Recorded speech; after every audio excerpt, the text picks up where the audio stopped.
Chemistry का वही इस साल भी है, सिलेबस में कोई परिवर्तन नहीं है, ठीक है ना।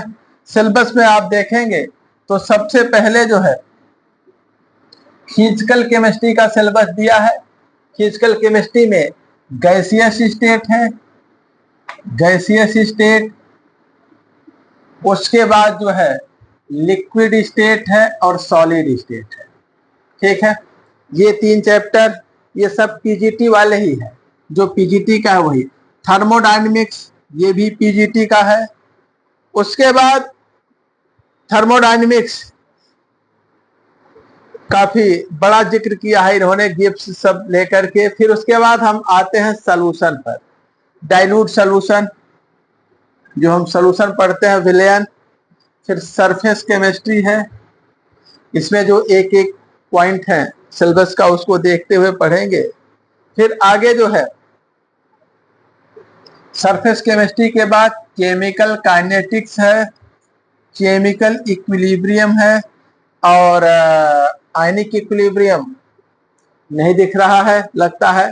सरफेस फिनोमेना है सरफेस केमिस्ट्री, केमिकल काइनेटिक्स है और केमिकल इक्विलिब्रियम है। उसके बाद इलेक्ट्रोकेमिस्ट्री आ गया, शायद आयनिक इक्विलिब्रियम आगे हो, आगे हम बढ़े अगर तो बस हमें लगता है कि जो केमिकल इक्विलिब्रियम है ना, इसी में आयनिक इक्विलिब्रियम वाले टॉपिक कवर है। देखिए केमिकल इक्विलिब्रियम में आयनिक इक्विलिब्रियम के टॉपिक है, लॉ ऑफ मास एक्शन है, इसका एप्लीकेशन है, हेटेरोजेनस इक्विलिब्रियम, होमोजेनस केपी केसी का रिलेशन है, ला-साल्टेलिया का नियम है। इसी में देखिए अब आ गया डिग्री ऑफ डिसोसिएशन, यहीं से केमिकल इक्विलिब्रियम शुरू होता है, ठीक है ना। हाइड्रोलाइसिस ऑफ साल्ट है, ब्रॉन्स्टेड लीविस कंसेप्ट है एसिड बेस का, पीएच है, बफर है, यानी केमिकल और आयनिक इक्विलिब्रियम दोनों एक साथ है। फिर उसके बाद इलेक्ट्रोकेमिस्ट्री है, यानी इतने चैप्टर हैं इसमें। उसके बाद हमारा फिजिकल खत्म होता है, इनऑर्गेनिक शुरू होता है। इनऑर्गेनिक में देखिए स्ट्रक्चर ऑफ एटम पहला चैप्टर है, और उसके बाद जो है इसी के साथ स्ट्रक्चर ऑफ एटम के साथ इन्होंने जो है मॉडर्न पीरियोडिक टेबल भी जोड़ रखा है, ठीक है ना। अलग से कुछ अलग से नहीं दिया है, इसी में मॉडर्न पीरियोडिक टेबल है, पीरियोडिक प्रॉपर्टी है, आयनिक बॉन्ड, बॉन्ड हार्बर साइकिल, लैटिस एनर्जी, ये सब इसी एटॉमिक स्ट्रक्चर और इसी के साथ जो है बॉन्डिंग को भी दे रखा है, कोवैलेंट बॉन्ड है और ये सब है, ठीक है। हाइब्रिडाइजेशन है, शेप है, और इसी के साथ इन्होंने जो है न्यूक्लियर एंड रेडियो केमिस्ट्री को भी दे रखा है, ठीक है ना।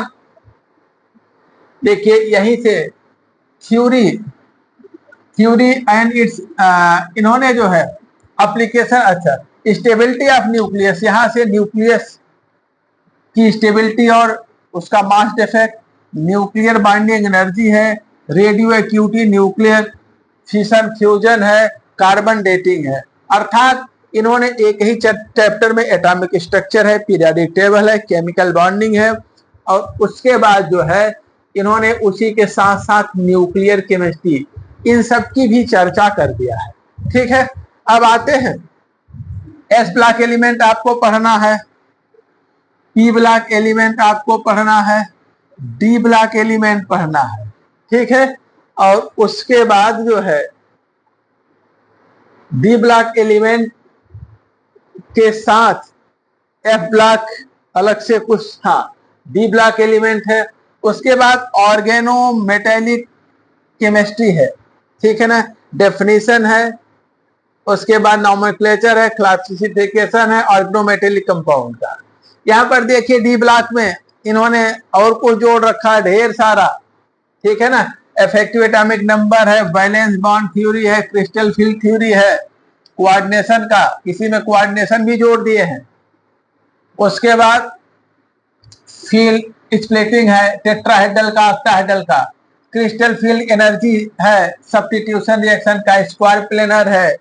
उसके बाद जो है ऑर्बिटल एनर्जी लेवल डायग्राम है, ठीक है ना, इलेक्ट्रॉनिक स्पेक्ट्रा और energy level diagram, tetrahedral, octahedral, D1 D9 ये पीजीटी में भी है, D1 D9 ये पीजीटी के सिलेबस में भी है। उसके बाद ऑर्गेनोमेटेलिक पर आते हैं। ऑर्गेनोमेटेलिक के बाद बायो इनऑर्गेनिक है, हीमोग्लोबिन मायोग्लोबिन ये सब है। बायो इनऑर्गेनिक इसमें देखिए मायोग्लोबिन है, हीमोग्लोबिन है, क्लोरोफिल और साइनोकोबालामिन, इनका स्ट्रक्चर फंक्शन पढ़ना है। एफ ब्लॉक एलिमेंट पर आते हैं, लेंथ नाइट कंट्रैक्शन ये सब देखना है। उसके बाद आते हैं ऑर्गेनोमेटेलिक पर। सिलेबस यद्यपि पीजीटी से छोटा है लेकिन बहुत छोटा नहीं है, पर्याप्त है। ऑर्गेनोमेटेलिक में ऑर्गेनिक केमिस्ट्री, बेसिक प्रिंसिपल और टेक्निक है, क्लासिफिकेशन है, आईयूपीएसी नॉमेनक्लेचर है, टाइप्स ऑफ ऑर्गेनिक रिएक्शन है, मैकेनिज्म ऑफ ऑर्गेनिक रिएक्शन है, उसके बाद इलेक्ट्रॉनिक डिस्प्लेसमेंट है। ठीक है, ये रेजोनेंस हाइब्रिडाइजेशन ये सब जीओसी में है। इसी के साथ प्यूरिफिकेशन ऑफ ऑर्गेनिक कंपाउंड ये भी है, ये टीजीटी में नहीं था, पीजीटी में था। प्यूरिफिकेशन ऑर्गेनिक कंपाउंड का फ्रैक्शनल डिस्टिलेशन है, क्रोमेटोग्राफी है, estimation of element in organic compound है। ठीक है, उसके बाद आइसोमेरिज्म आ जाता है, structural stereo isomerism, geometrical optical है, हाइब्रिडाइजेशन है, सॉरी हाइड्रोकार्बन, हाइब्रिडाइजेशन है, हाइड्रोकार्बन है। इसमें जो है हमें एल्केन पढ़ना होगा, एल्कीन पढ़ना होगा। देखिए एल्केन है, एल्कीन है, उसके बाद एल्काइन भी है, एल्केन एल्कीन एल्काइन है, डबल बॉन्ड की लोकेशन एल्कीन में देखना है, एरोमेटिक हाइड्रोकार्बन है, बेंजीन है। ठीक है, इससे जो जुड़ी प्रॉपर्टीज है। उसके बाद मैकेनिज्म है इलेक्ट्रोफिलिक रिएक्शंस का। ठीक है, टॉल्यूइन ओलिन ये सब देखना। डेरिवेटिव्स ऑफ बेंजीन है, इनकी फिजिकल प्रॉपर्टी, जैसे फिनॉल है, बहुत ऑर्गेनिक में तो बहुत दे दिए हैं, पूरा पीजीटी वाला दे दिए हैं, बेंजोइक एसिड तक है। और हेलो एल्केन्स देखना है, हेलो एल्केन है, एल्कोहल है, एल्डिहाइड कीटोन है। उसके बाद एल्डिहाइड कीटोन के बाद जनरल मेथड है प्रिपरेशन का, इनका एल्डिहाइड कीटोन का प्रिपरेशन प्रॉपर्टीज है, कार्बोक्सिलिक एसिड और उनके डेरिवेटिव हैं। ऑर्गेनोमेटेलिक कंपाउंड्स हमें देखने हैं containing nitrogen, organic compound containing nitrogen यानी एमीन है। ठीक है, एमाइड होगा, साइनाइड होगा, आइसोसाइनाइड होगा। नरक मचा दिए हैं सिलेबस दे दे करके, कुछ छोड़े ही नहीं है। ठीक है, साइनाइड है, आइसोसाइनाइड है, बायोमॉलिक्यूल्स यानी पूरा कार्बोहाइड्रेट है, लिपिड है, इसमें प्रोटीन है। उसके बाद लिपिड है और हार्मोन्स है, ये भी पढ़ने हैं। लिपिड्स, हार्मोन्स पढ़ने हैं, विटामिन पढ़ने हैं, न्यूक्लिक एसिड पढ़ने हैं, पॉलीमर्स पढ़ने हैं हमें। ठीक है, केमिस्ट्री इन एवरीडे लाइफ पढ़ना है और केमिकल्स इन मेडिसिन पढ़ने हैं। ठीक है, केमिकल्स इन फूड पढ़ने हैं, क्लींजिंग एजेंट पढ़ने हैं, ये सब है। तो बड़ा सिलेबस है, पर्याप्त है।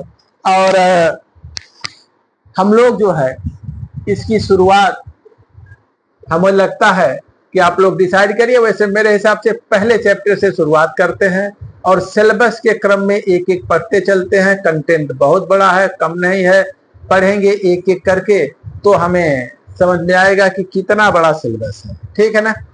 और हम लोग सबसे पहले जो है शुरुआत करेंगे फिजिकल से गैसियस स्टेट।